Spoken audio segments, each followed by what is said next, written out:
All right, so today we got a few codes. This manufacturer code, I don't know why the hell I keep getting that. I looked it up, looked at some other videos, and they said it was the camshaft position sensor. So I replaced those, and I'm still getting this code. Yeah, camshaft position sensor circuit. So these are new circuits I just put in there. So either the new sensors are faulty, or I gotta check that out again, or some kind of wiring came loose. But I'm also suspecting that this might be a symptom of some bad ignition coils. So, but I'm not getting any code from my ignition coils. So here we go. P2A03 O2 sensor circuit range performance bank 2 sensor 1. So we're gonna go over here and take the sensor out.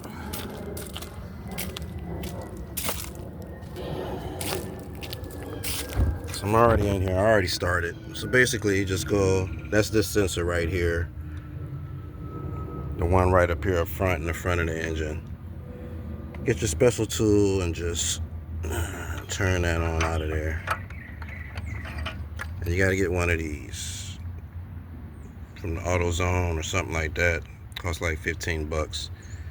But that's what you're gonna need to take the sensor out. Disconnect it and take it out. And let's find out what our sensor looks like.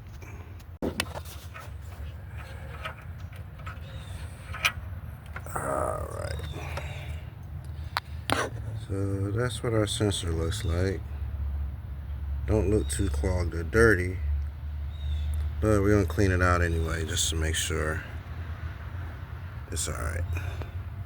So they want you to spray this with some carb cleaner, but I didn't have none. Pretty much this throttle body air intake cleaner and electronic cleaner is pretty much do the same trick. And I can't find my spray nozzles for these bottles, so I'll just have to aim it real close and spray. Pretty much like, let me see if I can show you. And it's my first time doing YouTube videos, y'all, so bear with me when I get my subscriptions and likes up. By the way, please don't forget to hit like and subscribe. When I get my subscriptions and stuff up and I'm able to monetize, I can provide you better videos.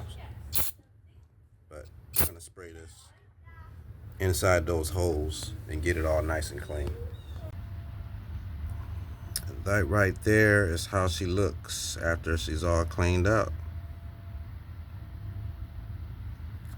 Looks a whole lot better, actually. Looks almost brand new. Get your anti-seize lubricant. If you don't have any that's specially formulated for oxygen sensors, only put the lubricant down at the last two, or maybe the bottom threads down here at the bottom, because that stuff will kind of leak out, and you just want these other threads to catch what you got down here instead of putting it all up here and it leaking out onto your oxygen sensor, because that will mess up everything too. You'll ever need a whole new oxygen sensor after that. So yeah, so we about to put this thing in, see if we still get that code, and if not, we in the clear.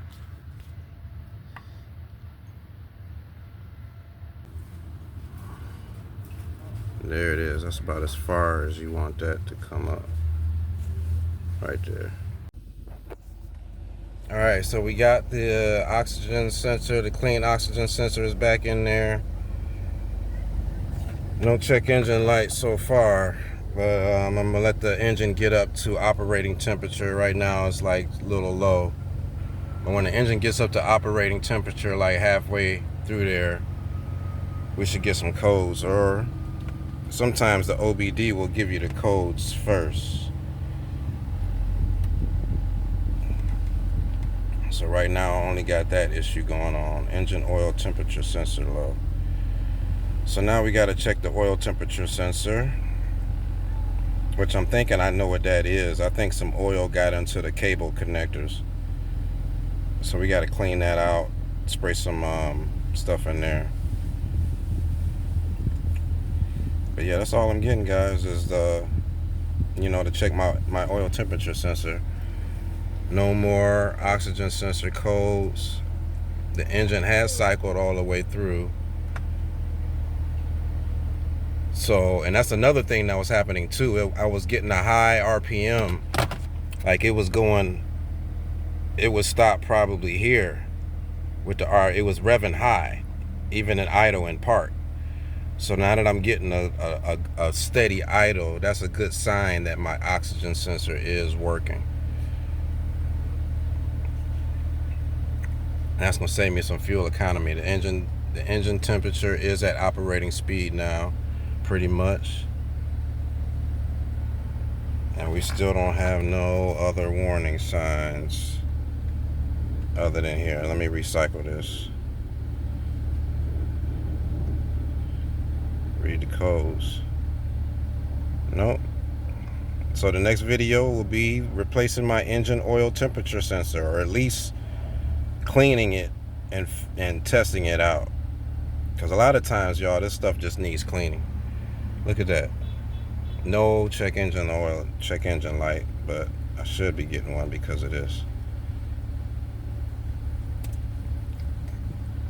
And that could have been where my P2A03 manufacturer control was coming from too, was coming from that oxygen sensor, because the oxygen sensor throws off a lot of stuff.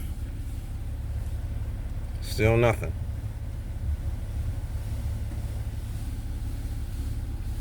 All right, so yeah, so just clean out that oxygen sensor before you buy another one, and that should do the trick, bro. That should do the trick. Let it dry out after you spray all that stuff in there for a good 5-10 minutes, and that should do the trick. This sucker is purring like a brand new baby right now, bro. Listen to that. Like a baby. Bam. Peace out. Maxed out. Make sure y'all hit like, subscribe. If this helped you out, let's leave some comments. Let me know how I helped you out, because I'm just now getting new started with all this stuff. So, man, but I got 200,000 miles on this joint, and I'm about to fix it the hell up. I'm about to get it in pristine condition so that I can drive it like it's brand new. So it's gonna be a lot of more videos to come, because I end up working on something every week. Next, I got CV axles to replace. I got rotors to replace, wheel hubs to put on, because for some reason my shit is shaking up front, and I just got all new parts. But I'm thinking my left CV axle on my driver's side is going bad. But yep, subscribe, like, help me out, help me, you know, get all the likes and stuff I can for this channel, and subscriptions I can, so we can monetize and we can make greater videos. It's all about the Nissan Maxima 7th generation. Let's get it.